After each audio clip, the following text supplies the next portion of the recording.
L'industrie automobile joue un rôle prépondérant dans le tissu économique des Yvelines et du Val d'Oise. 20% des véhicules automobiles produits en France sont issus de ces deux départements qui accueillent environ 400 établissements et 75 000 emplois, plus de la moitié des emplois de la filière automobile francilienne et près du tiers des emplois automobiles nationaux.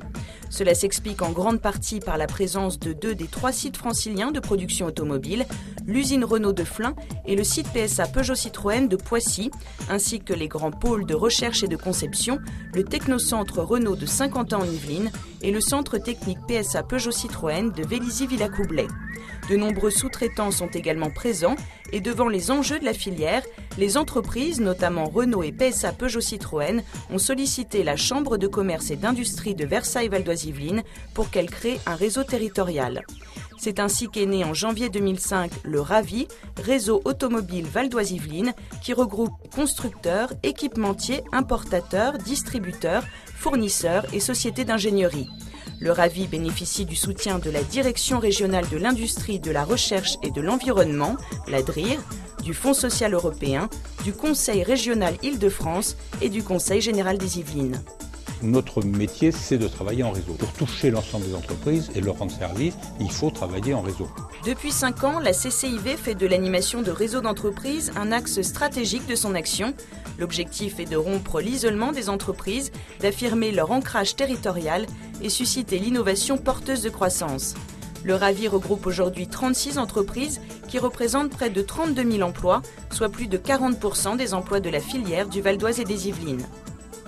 La première chose, c'est que c'est une structure privilégiée d'échange, en fait, avec d'autres constructeurs automobiles ou d'autres sous-traitants de la filière automobile, ce qui nous permet ensuite de nouer des contacts privilégiés et derrière d'aller vers du benchmarking plus approfondi sur les thèmes qu'on souhaite. C'est un peu la réponse à la mondialisation aujourd'hui de cette compétition. On ne peut plus être véritablement concurrentiel tout seul. Il faut un petit peu se réunir et essayer de mettre en commun tout ce qui peut l'être. Et il était important de pouvoir également démontrer aux élus et aux administrations que l'industrie automobile parlait d'une seule voix et n'était pas qu'une simple juxtaposition d'acteurs un petit peu désarmés. Le RAVI, d'abord, c'est tout ce qui peut permettre le développement et le maintien et la prospérité de l'industrie automobile au sens large dans les Yvelines et le Val d'Oise. 3 grands objectifs donc, traiter collectivement des problématiques communes, donner une image homogène et promouvoir la filière, défendre les intérêts de la filière auprès des acteurs locaux. Un animateur entièrement dédié au RAVI anime notamment les rencontres et assure la coordination entre les entreprises membres. Une assemblée plénière est organisée chaque trimestre pour assurer la connaissance mutuelle des entreprises et faire le point sur l'état d'avancement des actions. Ensuite, on a des commissions qui sont par thème, avec les spécialistes de chacun des domaines. Donc, à titre d'exemple, on a la communication, on a l'environnement, on a le transport. Donc, on a diverses instances, on va dire, suffisamment ciblées pour qu'elles soient opérationnelles sur certains sujets bien concrets.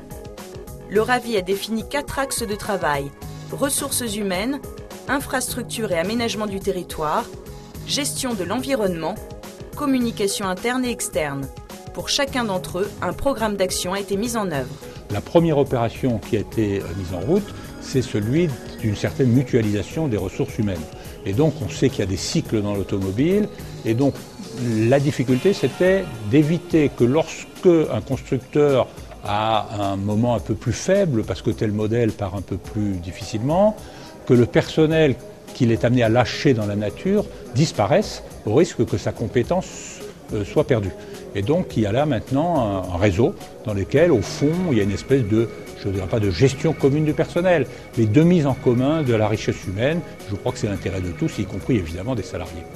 Exemple d'action mise en place pour répondre à cette problématique: un réseau de techniciens en ressources humaines, une base de données emploi utilisée en interne par les membres du réseau et un passeport RAVI élaboré en partenariat avec l'AFPA à destination de tous les salariés intégrant la filière.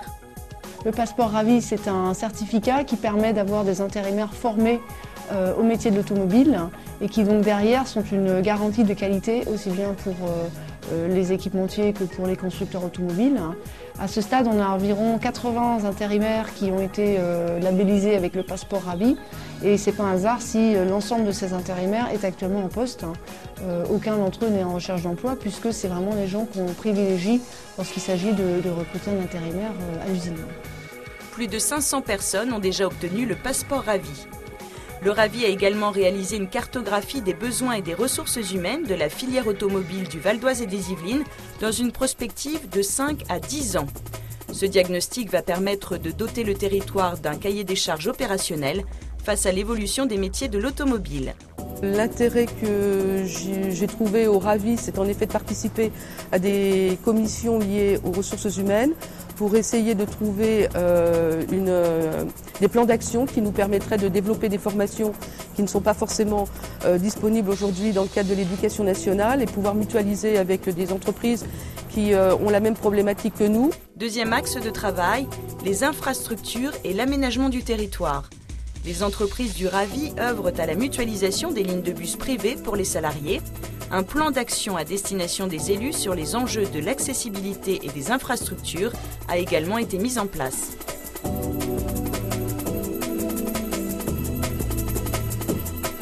Ce que nous attendons du Ravi, c'est ce partenariat, cette aide qui va nous permettre peut-être d'obtenir des dessertes plus nombreuses, en mutualisant peut-être certaines ressources avec d'autres sites, comme celui de notre site PSA de Poissy.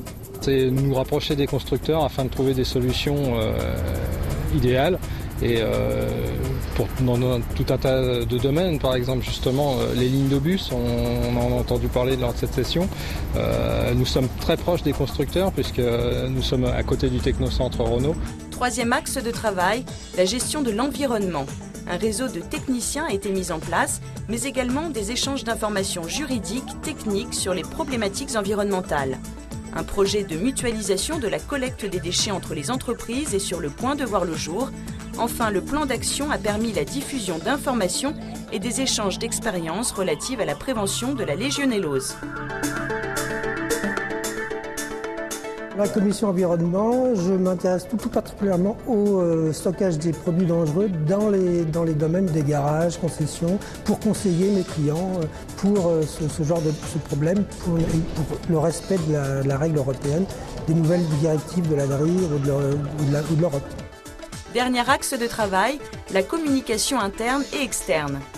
Plusieurs outils de communication ont été élaborés comme un livre blanc, la newsletter du Ravi diffusée tous les trimestres et un site extranet développé et animé par la CCIV dans le cadre de sa plateforme collaborative Ecobiz.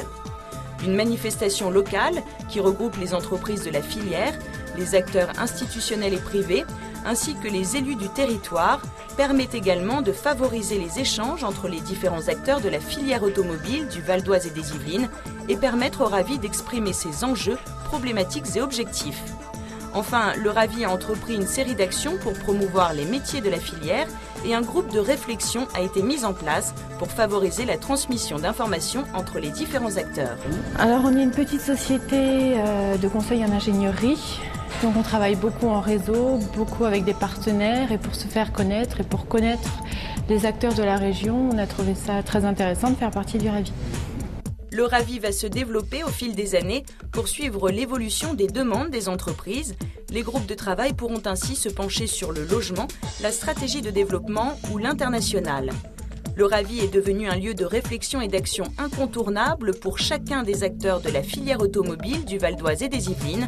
Dans ce secteur particulièrement concurrentiel, il est indispensable de parler d'une seule voix, de traiter collectivement les problématiques pour mettre en œuvre des actions favorables à l'évolution de la filière et la rendre pérenne.